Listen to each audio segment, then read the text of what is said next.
So, has anybody here not ever been to a Rise Up Mystic meeting before?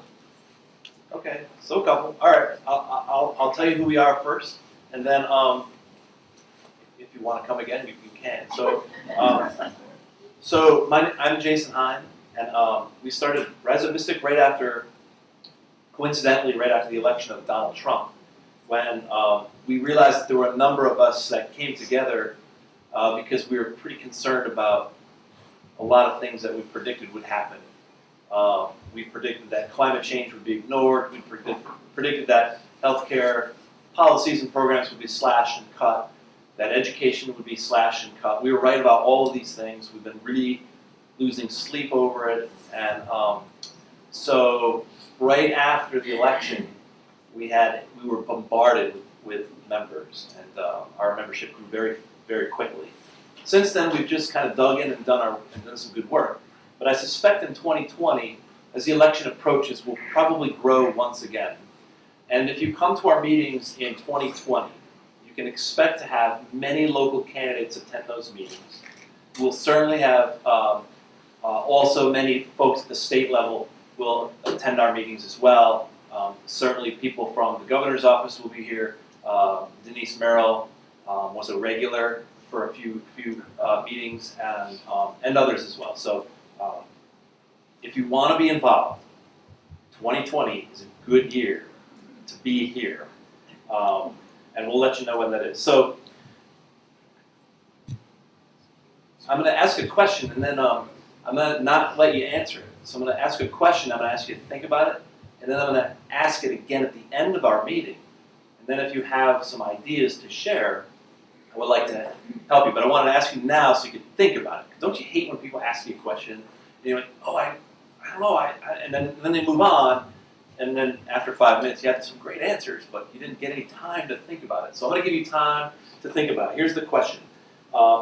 If we want to be involved in the presidential elections next year, what do you think, what role should Rise Up Mystic play? How do you think we should be involved? Do you have ideas on activities that we should be engaged in to not only engage the greater community, but to see positive change? So what do you see us doing in 2020 to be involved in the elections? What do you care about? So I'm going to come back to that question at the end of the meeting, but you have to think about it. We have two great guest speakers. Thank you to our guest speakers for coming. In just a moment, we have Judy Mann. Judy Mann, could you raise your hand? Great, there's Judy Mann. We're going to call her up, and then we're going to introduce Hayward Gash. Hayward Gash, raise your hand, please, if you would. He sits down there. Well, you can't see him, but he'll be up here in a minute too. So thank you both very much for coming and sharing what you do, and hopefully we were able to help a little bit tonight by that small food and quota drive. But I'll start with Judy Mann. She's the coordinator for the New London Community Meal Center, and the New London Homeless Shelter as well. So welcome, Judy. Thank you very much for coming.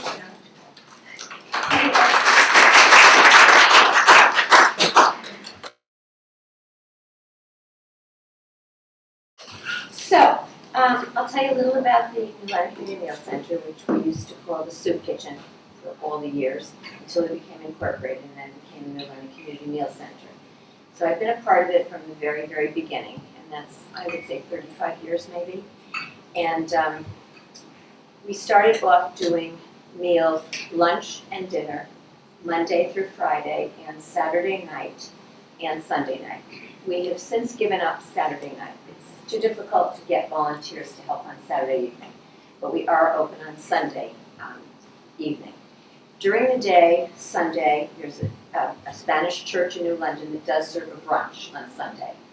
And then Saturday night, there are different churches who have taken on the task of serving dinner. So that for a while, all the years that I did it, I still do it, but all the years, there was nothing on Saturday afternoon, and there was nothing on Sunday afternoon, which meant that people went from Saturday night to Sunday night. If they wanted to go to the church, they could, but a lot of people got tired of the same Spanish food every week and they weren't interested in it, so it was very difficult. People were really hungry when they came Sunday night, for the most part. So now we serve Monday through Friday, lunch from 12 to 1, and dinner from 5 to 6. And it takes, I would say, 8 to 10 people to do the serving. And Karen, in back there who's taking pictures, has helped me several times. And Terri Roper, who's doing the filming, has also helped me. So I would say that we serve anywhere from 150 to 200 people per meal. So that's 300 people a day, many times more, sometimes less, depending on the time of the month when people have gotten money from whatever. They're able to buy their own food, but otherwise we serve. And sometimes you don't have to be in the building to come to the soup kitchen. Anybody is invited to come. They are all our guests. And we welcome anybody, families, children, anybody who wants to come is welcome to come. We serve a full meal at lunch and dinner. So because it was originally called the soup kitchen, I have always been very fussy about making sure that we had soup for each meal. Because if they didn't like what we were serving, for example, what if we had pork? And there were people who did not eat pork or chicken and they didn't, then at least they could have a protein in soup, because we always would put the opposite. So if we made a pork dinner or pork lunch, then we make chicken soup, so that someone could have. Now if they were vegetarian and they didn't eat either, then we always have salad, bread, dessert, sometimes applesauce. It just depends. But we always have enough to eat. And we have either iced tea or chocolate milk or white milk to serve. So there are people who can't eat certain things, they're gluten-free or whatever. We try to abide by that and do as much as we can, to make people comfortable, to make sure they eat enough. So we serve once. And then if we have more food, we call 5:30. We start at 5:30. If we have food and there are still people waiting, then we call for seconds. Sometimes it doesn't happen. We get our food, a lot of it from the Gemma Moran Center, the food center in New London. We pay a very small amount. We might pay 3 cents for soup or something like that, a very, very small amount. But it's wonderful because we have different people have appointments. So the shelter might have an appointment on Tuesday at 11. They go in from 11 to 12, and whatever's available, they can get. Our appointment is Wednesday, I think, at 10 a.m. And so we can spend an hour shopping, but there are only certain things that are available to us because there are other groups, Alliance for Living, there are a lot of other groups, a Jewish Federation, that also go to the Gemma Moran Center. So the other thing, we depend on people like you who are willing to give us food. And sometimes people have had parties, whether they're baptisms or mitzvahs or weddings or whatever, and they have a lot of food left. And we'll take it. So Ledge Light is the health facility that checks on all of our things to make sure that everything is really up to date and so forth. But it's very difficult. I had one funny experience. I had a little priest who came in, very sweet guy, and he said, I have something to donate. He had eaten half a chicken, and he was giving me the other half. So, people mean well, but, who would take something that's already eaten? And it's the same with open crackers or open chips. We get a lot of that, and I just dispose of them right away and say thank you very much. It's very kind. The thought process is there. The kindness is there. So we depend on people to bring food. We have all sorts of things like tonight. I've been speaking for years and years places. Like kids. Kids want to come, but I don't like anyone below 16 because there's a very expensive dishwasher and there are things that I would rather have them not come and do. So instead, I have them bake with their families, with the school, with their churches, and then they can bring that, and then they can come in from 4:30 to 5, and then they can hand out, bags of candy. So that's about the soup kitchen. Before I go on to the shelter, does anyone have questions, or what can I answer about the soup kitchen? Yes? I've been involved with organizations and we had leftover food from a buffet or something. Yeah. And we were told you could not take it. We can take anything as long as we trust that the first thing I would ask you is, has it been refrigerated? How long has it been out? When did you make it? And when you made it, was it cooked? So all of those things. But I'm not there all the time. The thing is, I'm not there. I'm the volunteer coordinator and I'm there often, but not. So we have 389 volunteers that come every day, during the day, and at night. And they're all different. They're all from different areas, and they're all different. So it's hard to instill in every single one of them, please check the food, please make sure that it's been refrigerated. It's never happened that I'm aware of that anyone has ever gotten ill. People have a good heart, and they would usually not bring you something that they sat outside for 20 minutes or an hour. It doesn't happen that way. Thanksgiving in particular, we get, and Christmas, we get tons and tons of food. Like pies, oh my God. We get tons of pies, pumpkin pies, apple pies, golden pies, so that part is good. Then the other people that we get from is BJ's. We have a special day that we go and pick up things from BJ's that are perhaps a little bit on a second day. I think we get Stop and Shop and ShopRite. And we also have a charge account, I think, at BJ's. So, for example, what if lamb was on sale at BJ's? Then, you know, we would go and spend money that we had to, is it Matt? Hello? That we would go and spend money there. And then PETA, who was our manager, who I hired, she would be able to section out, is she going to freeze some, is she going to cook some, is she going to grind some, but what the meals that she's going to make. She owned a restaurant years ago at Hodges Square in New London. You might remember, I can't remember exactly what it was, but she's a great cook. And so she prepares everything, and she does a really good job. And different days, for example, on Friday, when the New London Public Schools close, they send over their tuna fish sandwiches, their ham sandwiches, whatever they could not use during the day. What are they going to do with it? By Monday, it's gone by. So she gives them to us, and then we put them on a table, and people can take them. Or sometimes we serve them. And when we run out of food, and it's not that often when we're serving dinner, we can always go in the freezer and get something quickly. Or I've opened up 10 cans of salmon, you know, and mashed it with and made sandwiches if necessary. We also do peanut butter and jelly if we're really desperate. Usually there's always an extra meal or the meal from last night, and you can only heat things twice. The first time when we get it, and then you can heat it once. And that, the legality of that is very important because it's not a good idea to keep it. We do it at home. I mean, I'm still eating turkey, so how many times have I done it since Thursday? Every day I've had turkey and I keep heating it in the microwave again. So, you know, it's not a good idea, and certainly it isn't for, you know, folks. And there are folks who aren't in perfect health because they're not seeing physicians as often as we might perhaps. And so you want to give people the best of the food that you possibly can and not take chances with giving them something that's older. You'd be surprised how many people clean out their kitchen closets and give me canned foods 3 years old.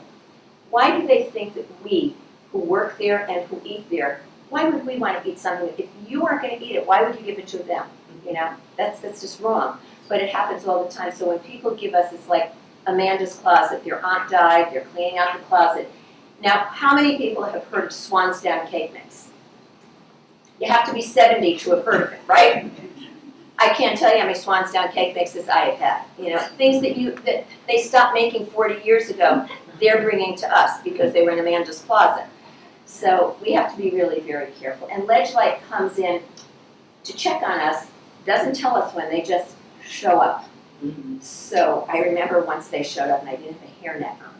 And I ran to my car to get a baseball. They went downstairs first to check the downstairs area where we keep frozen food. I ran to my car to get a baseball cap. It was a good thing I had it. So, you know, they're very fussy about gloves and so forth, which, you know, they should be, and we try to instill that in all of the volunteers. So, so Ledge Light comes and they don't let you know they're coming. They just show up, which is, you have to really be prepared. So you get, if it's a scale of 1 to 10, we'd like to be a 10, but sometimes we're a 9. Like I remember once I didn't clean the can opener. We have a large can opener that hooks onto a counter, and I didn't clean it well. I got taken 2 points off for that. So you have to really be on the ball. The water has to be a certain temperature. So we try to abide by all of those rules. Obviously, you know, we want to feed food that is healthy to people. And I think we're a welcoming group. It's warm and comfortable. It's air conditioned in the summer. When I was there, we didn't have air conditioning. We didn't have fans. I used to take my shirt off, believe it or not, put an apron to cover myself, and blow a little fan that I brought on my back because I was sweating because we didn't have a dishwasher either. So we had to do our own dishes, and you know how hot, and no air conditioning, cooking on a huge stove every single day. It was dreadful. Now we thankfully have air conditioning. We have 2 different kinds of stoves. It's much more modern, I would say, and it's very expensive to keep up. The gas is a fortune. You know, the stove that we use is gas, and so a lot of expenses, and so we really welcome donations of any variety. Okay, so any more questions on Soup Kitchen? Food to bring? You've all done a marvelous job. I cannot believe I took pictures of it. I mean, I can't believe it, how much food is there. It's so wonderful, so wonderful. So I'll tell you a little about the shelter. So I go to the soup kitchen, then when I leave the soup kitchen at 6:30 I close, and then I go over to the shelter. The shelter is on Huntington Street. The front of it is on State Pier Road, and the back of it, or vice versa, is on Huntington Street. It's right across from the highway entrance to the north, the highway entrance, 95. And so it was a church, and we did it over, and it's now not a church. It has some of the same beautiful stained glass windows and so forth. And in one of the buildings, we have our administration, and the other building are where people sleep. And that's been done over, and it's in wonderful shape. So normally 45 to 50 people we can keep every single solitary night. 12 nights, 24 hours a day. We do encourage them to go out during lunch. There's a bus that takes them to the soup kitchen, which is probably 1.5 miles, maybe 2 miles away. In the beginning, they sort of wanted to hang out, a lot of the people but we have to clean. You know, that's the time that volunteers come in and clean the floors, wash down the chairs, and so forth. So we encourage people to go to the soup kitchen during the day, and then also at night. So we have, I think the van only comes and goes once. You know, they make one trip back and forth. So the thing that we try to do is get people into housing. That's the main thing. We are not a hotel. We have to get people into housing. If people work, and they do have money coming in, whether it's from Social Security or a pension or divorce, some sort of settlement, then we do ask that they pay something. It's very good for people to pay something. They feel better about it. And we do insist upon it because there are enough people that have no money coming in. And then people have jobs. So it could be someone's in charge of the laundry, or someone's in charge of cleaning, or changing the coffee pot, or emptying the garbage. So everyone has a job. When I first started, we had no showers. That was very tough to have 50 homeless people, no showers. And so I asked 2 inns in Mystic. They said, what can we give you for Christmas that would be nice? I said, a shower.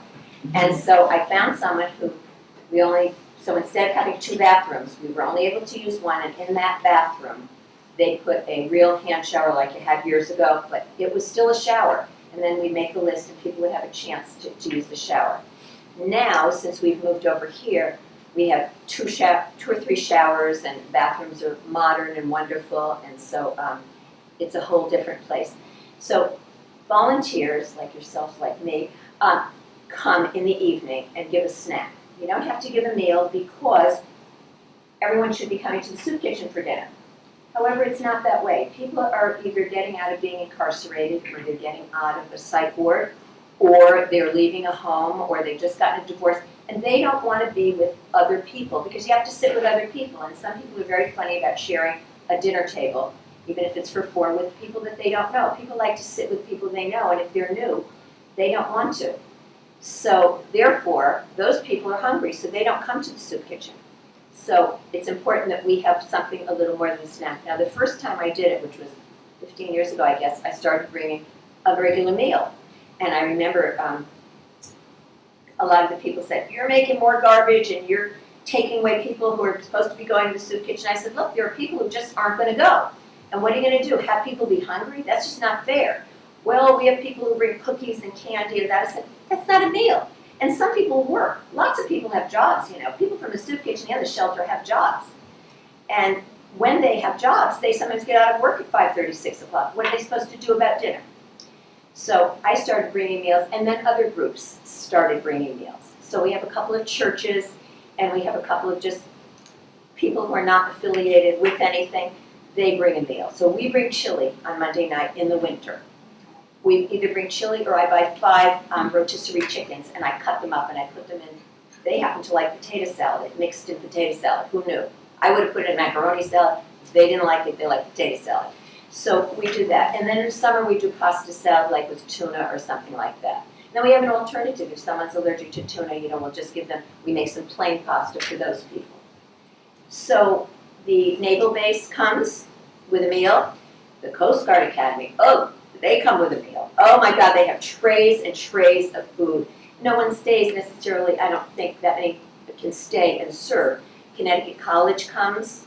Now, when there's a vacation from Connecticut College, we get tons of food that they, again, have to rid themselves of. Same with Mitchell College. They'll bring tons. And we have volunteers from everywhere. We have volunteers from Connecticut College, Mitchell College, people who are going to Eastern Connecticut who have to do some sort of an apprentice, they come as volunteers. We have church groups, we have brownies, not brownies, we have Girl Scouts, we have just women who want to get together, we have teachers, we have social workers, we have 3 lawyers who come with 2 doctors. All sorts of very interesting people serve every night. So everyone gets to see different people, and they get to be, usually they come once a month. And they're very funny. If I add anybody to the group, because people call me, I might get 4 calls a day, because I'm the volunteer coordinator and I'm on the internet. Can I come? Can I come? And I say, this group is not that welcoming, because they come every month and they have their own job. So don't try to say, would you like to, I would say that, would you like to serve the fruit? And someone who's been there for 5 years will say, that's my job. Very possessive of their jobs at the soup kitchen. I have to say, it's really very funny. So anyway, so the shelter, so we have bunk beds, they're down, and we have a men's section and we have a women's section. And there's a separation, and we have a lock on the women's section, not that anything has happened. It's very, very safe. It really is a very safe place. I feel terrible first time when a female comes in, scared to death. You know, she'll sort of hover to the side. After she's been there a week, the second week that I get there, she's like part of the group already. You know, she feels much more comfortable. And it really is a very safe place. We have a camera that looks upstairs. We have a camera that looks outside. And it's, you know, we have some problems. If people come in inebriated, we accept them. It's called a wet shelter. The difference between a wet and a dry is we accept everyone. They could be high on drugs, or they could be falling asleep drunk on the ground. And as long as their behavior is good, we take them. Otherwise, do we want them to starve? Do we want them to die in the cold? Every year we have a memorial service for homeless people. Every year it gets more. Ours is December 21st. If anybody wants to go, it's at Church of the City, I believe. It's terrible. So we don't want that to happen. So we take them. We take them. So right now, what we're going through a period of, it's called, it's from November to May, and it's a period of time where we know people can freeze outside. So we take everybody. So instead of the 45 to 50 that we only have room for, we take everybody that comes in. No questions asked. The next day, a social worker will do a case history on them. But are we going to have them stand outside and freeze while we're asking them questions? Never. So we take them in. We have yoga mats and we have chairs.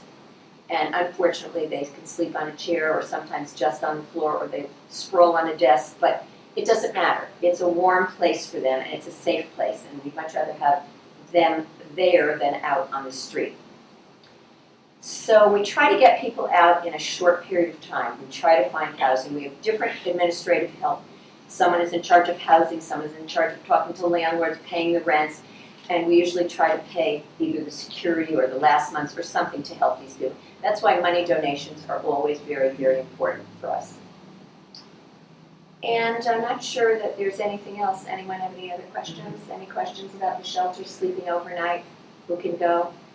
We don't screen people in the winter when it's very cold. We let people in, but normally we do screen people. And we can only legally take, I think it's 45 to 50 people, and that's really it. So in addition to feeding those 50 people after the soup kitchen and then the shelter, even though they've eaten at the soup kitchen, they still want whatever I bring. They still want snacks or some chili, and sometimes I'll say, didn't I just give you dinner? Came up twice, and they'll say, so, you know, so I'm still hungry. I say, okay. But what I do say is, I'd rather feed people who haven't eaten anything. That's only fair. Everyone is so gracious. Everyone is, you never get it, whoa, I've been hungry. It's always, of course, feed that person first. Everyone, they show so much grace. It's unbelievable. So, I don't think I've forgotten anything. The sleepovers are good. We have blankets. Oh, we're saving blankets. Please, if you have blankets, I have Calvary Church in Stonington saving blankets for me. And if you have clean blankets, that we desperately need, because when people are housed, we try to give them a blanket to go home with. So who's replacing the blankets? So I'll tell you, a good place to go is for pillows and blankets, and we're always replacing pillows. It is a place where Big Y is, Ocean State. They have very good blankets, and they're like $12, $15. So blankets, I would say we have plenty of socks now. We have plenty, but I would say that blankets are the one thing that we always are desperately in need of. So, did you have a question? Yeah, in terms of signing up, is there a computer sign in? For volunteers, you mean, Yeah, or when for people come in, you're saying? Yeah, no, to volunteer. Oh, to volunteer, just call me. Just call me, I'm on the way. Yeah, just call me, sure, you can volunteer. I would say I get 4 to 5 calls a day for volunteers. I don't ever believe in saying no to a volunteer. I think it's so awful to say no. But we are so packed with volunteers right now. So for Thanksgiving, I must have had 30 phone calls. You know, we're Thanksgiving, and we don't serve Thanksgiving. A church downtown serves, and Pearl Street, St. Mark's did. And we don't do Christmas, St. David's and Ledger does it. But what I say to them in a sort of a kind way is, where are you during the year when I do run out of people? You know, and sometimes I do. One of the groups will say, you know, we have a funeral that day, or we're not going to be able to make it, or someone passed away and there's something going on. So do you think you could take over? So Karen helped me when the Greek church had their bazaar, they have in New London every year. They come on a Friday. So, you know, they called me and they said, we're not coming. I said, well, somebody has to, so it's me. You know, so then I got a group together. New Year's Eve, I'm doing. So anyway, it happens that I have to fall in on, you know, different groups for whatever reason, or they're shorthanded and they call me and say, we only have 4 Mystic Lions, it's not Mystic Lions, New London Lions. They're always short, so I try to put people in where I know. The Unitarian Church in New London, they are frequently short. They're an older crowd. They've been coming for years and years, but they're getting older and they don't want to go out in the evening, and I don't blame them. So I try to put, when people call, I try to put them in the Unitarian Church and into the New London Lions. And sometimes there are other groups that you would think, you know, they would have enough people, but you know, people get sick, they get tired of coming, they have babysitting problems with their children, they don't have anyone to stay with their kids at night. So they're always opening. So yeah, if anyone's interested, just give me a call. Okay, yes. What about breakfast at the shelter? We don't serve breakfast at the shelter. There is a church in downtown New London that serves breakfast. And that's wonderful if you ever want to, if you're an early riser, call me and I'll set you up, because the same people have been doing it for years. But it's very early in the morning. I think they meet like at 5:30 or 6, because they make a wonderful, you know, they do everything. Pancakes, scrambled eggs, French toast. And again, we need food for that, you know. That's not a given that we have enough food even for breakfast. But yeah, so what they do is they go from the shelter. I'm not sure what time they have to be out. It's early in the morning. People have to get out. And then they go to the, then they go for breakfast. And then they go back there, and then they come for lunch to the soup kitchen. We do have a wonderful room with computers that's new at the homeless center, and it's fabulous. And there are people right there that can help with jobs. So if any of you are retired or very good at computers and you're looking for a part-time job, I just hooked up Dr. Terri, who is a primary physician at Lawrence or Yale now, and he just retired in October. I got him to work even while he was working with an amputated leg and cancer. I got him to come to the soup kitchen for years, yes. And he's been coming for years, and he said to me, now, Judy, what am I going to do that I've retired? I said, shelter. So last Monday he was at the shelter. So, you know, it's a wonderful thing to do to help people get into housing, introduce them to other people so that they can find out about what's available for them in jobs. And that's, talking to each other and networking is really helpful. So that's it. Anything else, you could call me or ask me questions, I'll stay a while, okay?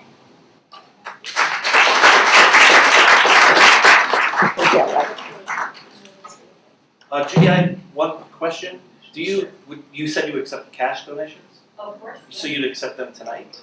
Sure. So here's But what I I'll want do. your name and everything, because I send out the thank you notes.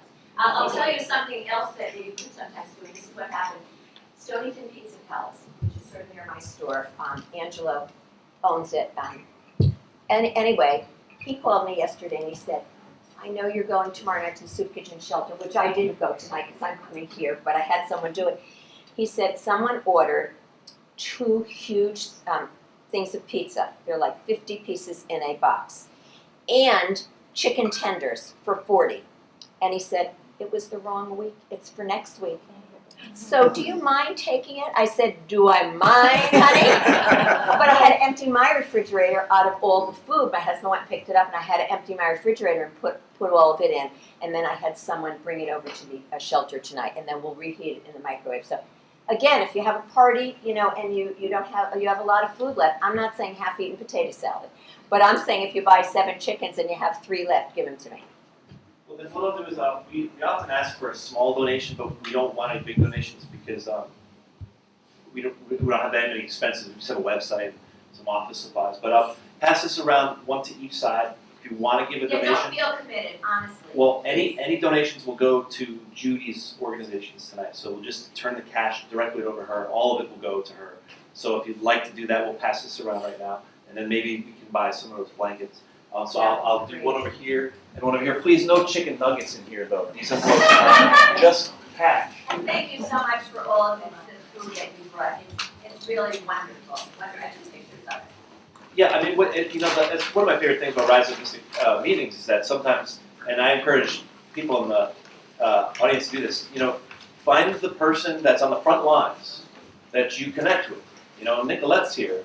She connected with Mike Doyle, 3.5 years ago with the Immigration Advocacy and Support Center after he came and spoke. And she's been with them ever since, and now she's an expert on all things immigration. It's really neat that she's so active now. But if you come to a meeting and you hear an expert and someone in the front lines and you connect with them, use the time here to follow up and find a new avenue or a new path. So anyway, that was enough of that. So now I'm going to bring up Hayward Gatch. Thank you very much for coming down today, and the floor is yours, sir. Well, thanks for having me. First thing I want to do is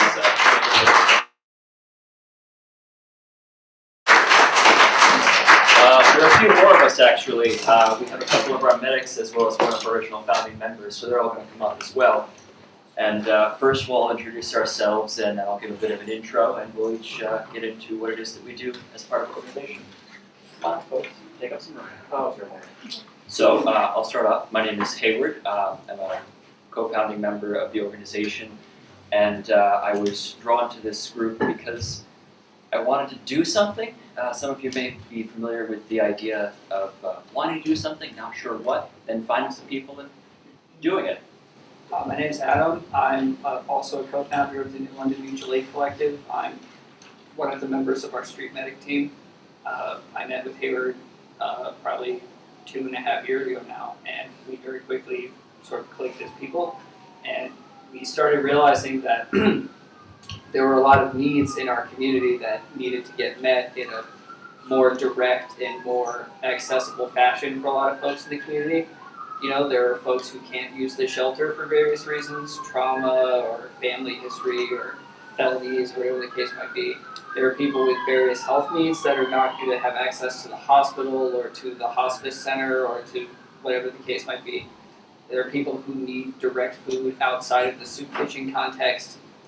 So we decided that we were going to meet, get together with as many people as we could have, and just do what we could to meet the needs in our community. And we've grown as an organization since we made that decision.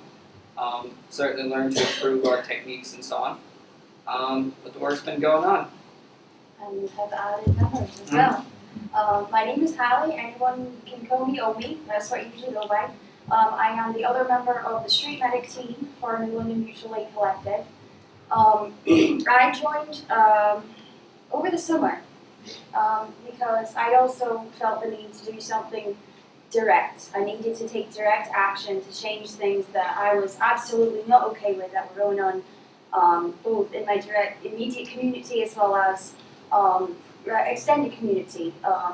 The country, other members of the various communities, such as the LGBTQ community. And I wanted to be able to stand up and speak out. I wanted to be able to actually get in there and do something that would affect change, even if it's just from helping another person. Because I believe in the idea of mutual aid very strongly, and I wanted to be able to put that into action. So I joined the group as one of the street medics.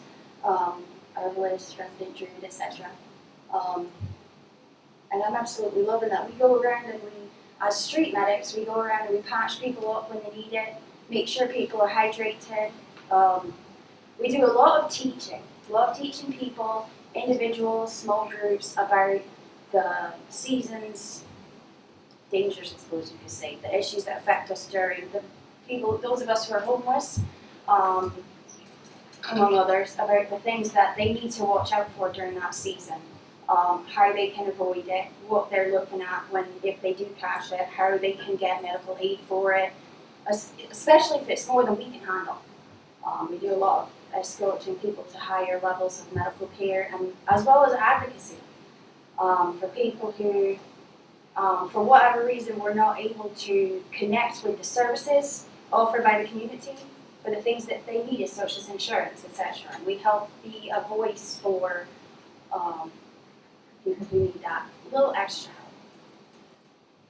help. Hi, I'm Matt. I am the editor of the New London Mutual Aid Collective, the editor of the New London Mutual Aid Collective Info Shop, which is our publishing branch. All of the brochures and pamphlets you have back there have crossed my path at some point. I haven't written all of them, but I probably saw them at some point. I'm also our chief of security for our free stores, which it's a very easy job. I don't really have to worry about much in terms of that. I've been a member of this organization for around a year and a half now, I want to say. I want to say that my political journey has been interesting, but still a little bit standard. I'm not here to talk about that as much, but in terms of why I joined because after the election of 2016, I was in a place where I had suddenly hit a brick wall and I was out of options. And I began to ask myself questions of where I was going to do, where I was going to go, and what I was going to do. And I continued to ask myself those questions, and eventually I started to educate myself on how the world works in a much broader context than elections, in terms of not even economics for say, but more like, I'll pass it back. All right, so how the organization started, the seeds of this group started about 6 months before we actually became a formation. Adam and I had not yet met each other. We were attending a direct action training for a group known as Unify and Resist. We all had to introduce ourselves to the group, and part of my introduction was saying that I was not used to activism in the American context. I had spent a lot of time doing activism overseas, and if you folks have been seeing the news, you know what that means. So I came back to America and was connecting with activists in our area, getting to know people, making some connections, and I guess that piqued Adam's interest enough that we started to talk to each other. He said that he was attending meetings of an organization called the ISO, where a bunch of other people of the sort of left umbrella were having discussions politically. And I attended those meetings. I met Matt, I met Owen, I met a lot of other people that were associated with that organization. And we all eventually decided that we felt like there was an overemphasis on the academia of the group. You know, there wasn't so much of a push to actually do something, and coming from a background of direct action, it made me a bit stir-crazy, and everyone else started to feel the same way. So Adam and I started talking to each other and said, what if we actually just enacted, you know, the ideas of mutual aid and helping people, and just did it? And so we started to talk, we came up with a group name, we put up a Facebook page, and we decided to do a little food drive. And that was December 24th of 2016 was our first giveaway, and it went super well. So now I'm going to turn it over to Matt to discuss how our giveaways work, and then it'll go back to Adam and Naomi to discuss more in depth the Street Medic. Okay. Once a month, usually on a weekend, so Friday, Saturday, we've held it on Sunday once or twice. We will pitch a tent in the middle of the London Plaza, right across from the train station there, that little plateau. and we will gather all the supplies that we have, clothes, food, all of it, and say, if you need it, it's yours. Come take it. And people need it, so they do. Those are probably the biggest one. Food, usually it's pretty consistent as well. But in terms of how we run the operation, we didn't go and ask the City of New London for permits or really anything like that. I actually have a funny story back from July during Sailfest. On a Saturday, which is one of the busiest, the population of New London actually swells to about twice of what it's supposed to be. So we had set up a tent off to the side of it. We're still there. We're still doing our thing, and we're not going anywhere. And at some point, someone walks up to us and she asks, "Do you have a permit?" And of course, we tell her, "No, we don't have a permit." And Hayward, just remind me how the rest of this goes. I'm trying to remember how this goes now. It's been a while. So we spoke to this person as she was striding up to us with what seemed to be a tremendous amount of purpose. I offered her an ice cream and said, "Would you like some ice cream?" It was a very hot day. We were handing out ice cream to all the city workers, and she was dressed as a city worker. I mean, gave ice cream to anyone, but especially the city workers seemed real sweaty that day. And she said, no, you can't be here. Said, "Why not?" We very deliberately chose a place off to the side, out of the way, non-intrusive on the event, and providing a needed service to people. And this isn't necessarily the folks in the homeless community. This is anyone that walks by. People were hot. People needed water. People needed food. People needed a place to sit in the shade. And we tried to provide all of that. This lady said to us, "We can't be here." And I said, "Why?" She said, she was permitted for this entire area. And I asked her very specifically, "What is for this exact spot that I'm sitting in?" And she said she's permitted for the whole area. And I just said, "Well, we're here." And she said we could pay for a permit if we wanted to stay. And I told her we have no interest in paying for the privilege of being kind to our neighbors. She looked somewhat bewildered and left. About an hour later, someone came by associated with this person and said, "Hey, we really like what you do, but you can't be here right now." I said, "We're going to be here." And a bit of a back and forth followed that. And it went fairly well. Eventually got to the point where saying, "Listen, we're closing up at 3 anyways, and it's about 2 o'clock. We're going to be here until 3 o'clock. Deal with it." And they did. They dealt with it. And despite having occasional police presence at our events when they feel like maybe we shouldn't be there, it's been pretty calm overall. Anything else to add to that, Matt? Not really, no. How can you help it? Well, then I guess we'll turn it over to Adam and Omi to talk about the street medic work we do. So the street medic work we do is a very, very informal thing by design, because the formal systems that are in place are patchwork. Doesn't even begin to describe it. They're so full of holes that folks fall through them all the time, like a circus net that's been eaten alive by rats, going back decades. So for example, Omi and I will routinely do rounds in the street, which is exactly what it sounds like. So for anyone who has any training, they know what rounds are. For those of you who don't, rounds means you go around and you check in on people. We'll routinely find people in doorways. I had an encounter a couple weeks ago, week and a half ago or so now, where I met a gentleman I've never seen in town before, brand new, don't know his face, and he was sleeping in a doorway, and it was 20 degrees out, and the sun was going down.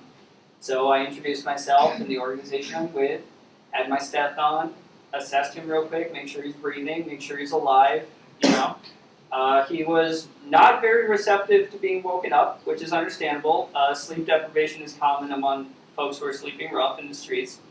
But as soon as I made sure that he was stable and had a place to go and knew where food was and so on, I left him alone. Sometimes these patient encounters are very fruitful. I've had people who suddenly realized that chronic issue that they didn't think they could take care of, they were able to take care of. I've had other people who were brand new in town who didn't know how to do anything. They had no idea where the shelters were. They had no idea where the food is. They haven't eaten in days, And surprisingly, some of the problems that you're hearing about that are supposedly super common are not that common in the community, and the common ones go completely neglected. Just as an example, the opioid crisis in the United States is a huge, huge, huge problem. And in New London, it's also a problem. We've had overdoses and so on. We've known folks in the surrounding communities who have had ODs and so on, and both of us carry Narcan all the time. But the real problem isn't heroin or opioids. The problem is alcoholism. It's a common denominator for a lot of these folks. They need substance use treatment. They need medically care, they need detox under clinical care, and they're not getting it. There's only so many spaces at the detox facilities. A lot of these folks don't have insurance, et cetera, et cetera. So my partner and I and our team, we are simply doing what we can as members of the community who have medical training and medical experience treating patients to treat patients who fall through the cracks. That's the work I decided to do over 2 years ago now, and I'm going to keep on doing it. So, Building on that a little bit, a lot of what I do, having not had official training as far as like nursing school, like Adam's been doing, is basic human-to-human kindness that everybody can do. Turns out goes a really long way for somebody who is cold, somebody who is dehydrated, somebody who doesn't have a pair of gloves, countless times we've been handing out our last pairs of gloves because somebody doesn't have gloves, and frostbite can be, excuse my language, but a bitch. And would rather treat frostnip than frostbite. I'd rather, put my hands in my pockets and make sure that, and then go inside and make sure that other person who's going to be outside has something warm on their hands, has an extra pair of socks on their feet. We hand out things, small basic necessities a lot, like toe warmers and gloves and scarves and hats. And one of the things that I had mentioned earlier was getting people to higher levels of care, because like I said, I've not had nursing training, I'm not a doctor, Adam's not a doctor, and there are times when we've come across people who need higher levels of care, of medical attention than we can provide.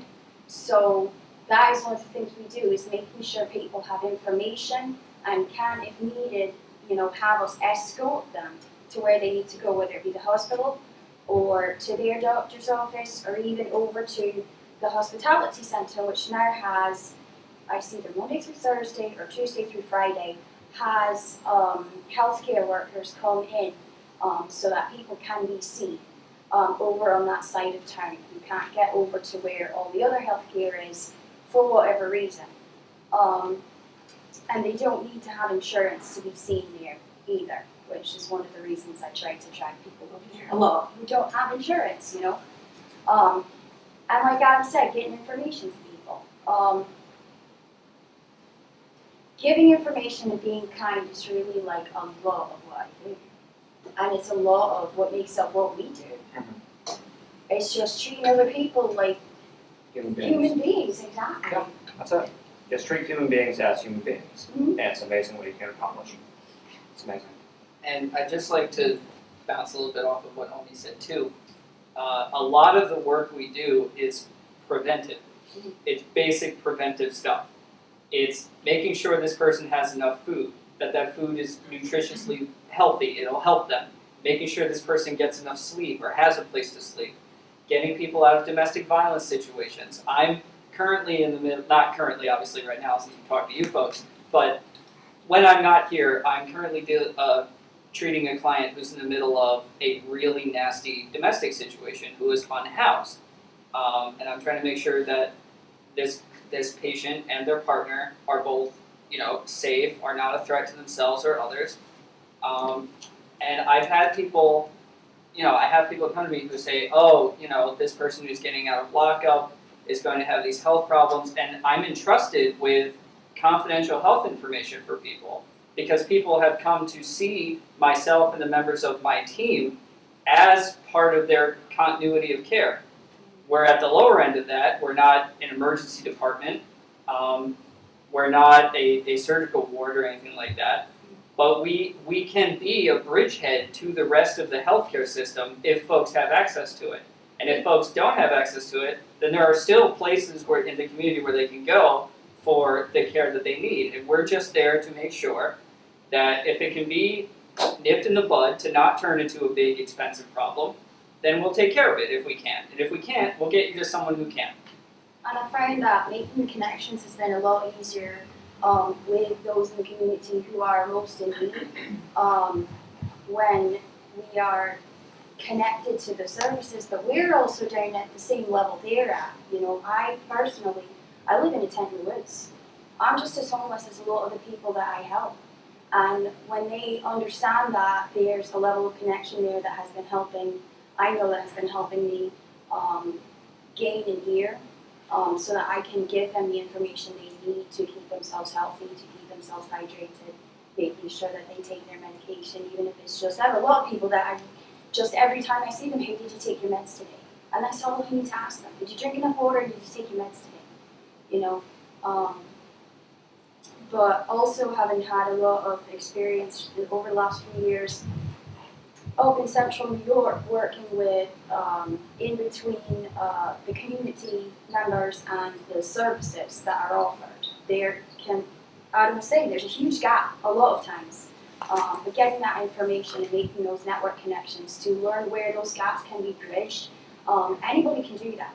All you have to do is ask questions and talk to people.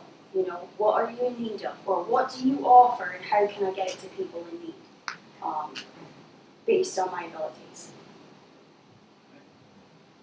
And so another one of our projects that has been a bit more controversial and has got us a fair share of positive and negative media is the Fort Trumbull Memorial Orchard.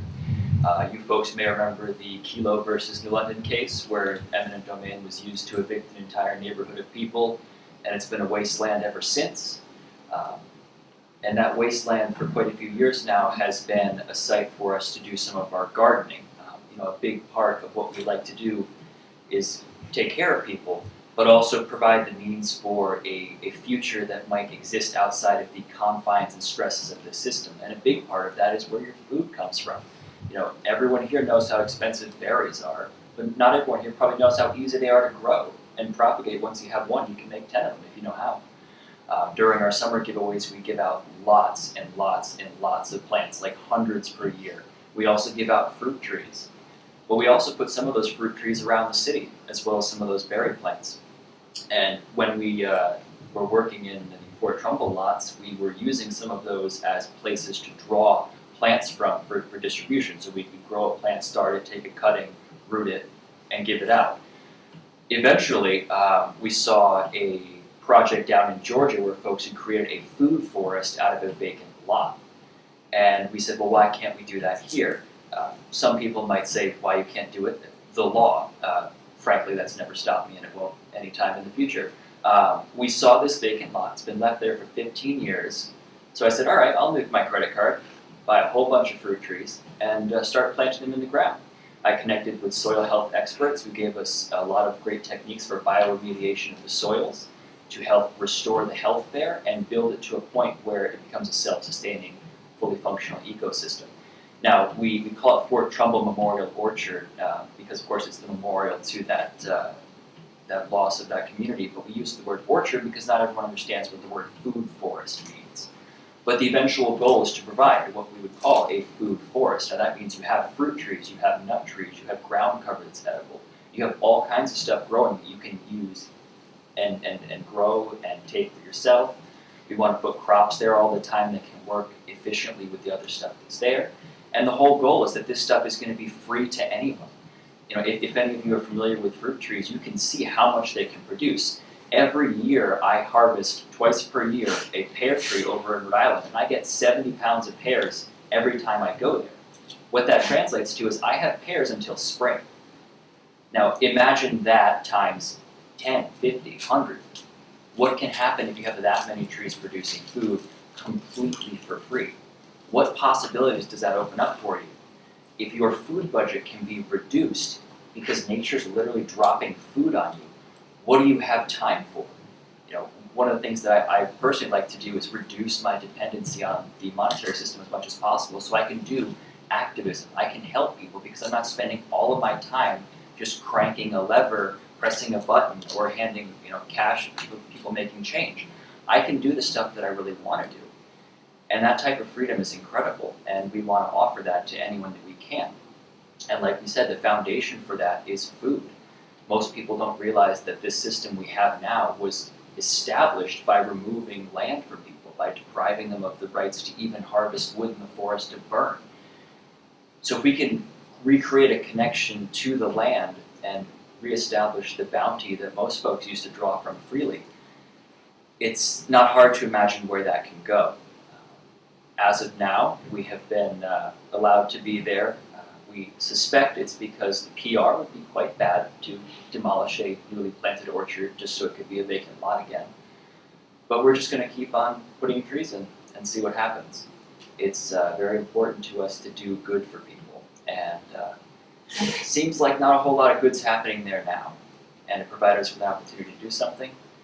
So, like direct action says, we just did it. If anyone else has anything to add. Yes, Go ahead. actually, that brings up a point that I wanted to make tonight, and that is that I encourage anybody who feels the need to take direct action and loves to garden to do something like that in your own yard. Grass lawns are, oh hell, what's the term they used the other day? I believe non-native. No, actually, the one where it's being a waste. I can't remember. Oh, that's okay. So grass lawns are a waste. They're a waste of money, they're a waste of space, they are a waste of energy, and they are not as productive within our ecosystem as many people think they are, as opposed to, say, a food garden, or even just a moss lawn, which would re-establish a lot of the oxygen needed in the atmosphere and a lot of the other things into the soil that we are just leaching because all we ever do is take, it would seem. But one of the ways that you can, if you feel so moved to get involved, is to create food-producing yards and yards that have moss, because those are going to have a direct impact not only on the community if you're giving them food away for free and practicing mutual aid yourself, but also on the environment that we really need to reclaim. So if anyone has any questions, we're here for you. Thank you all for coming. You can do me one final favor by taking an action and helping Judy carry some of those bags to her car on the way out. Thank you guys for coming tonight.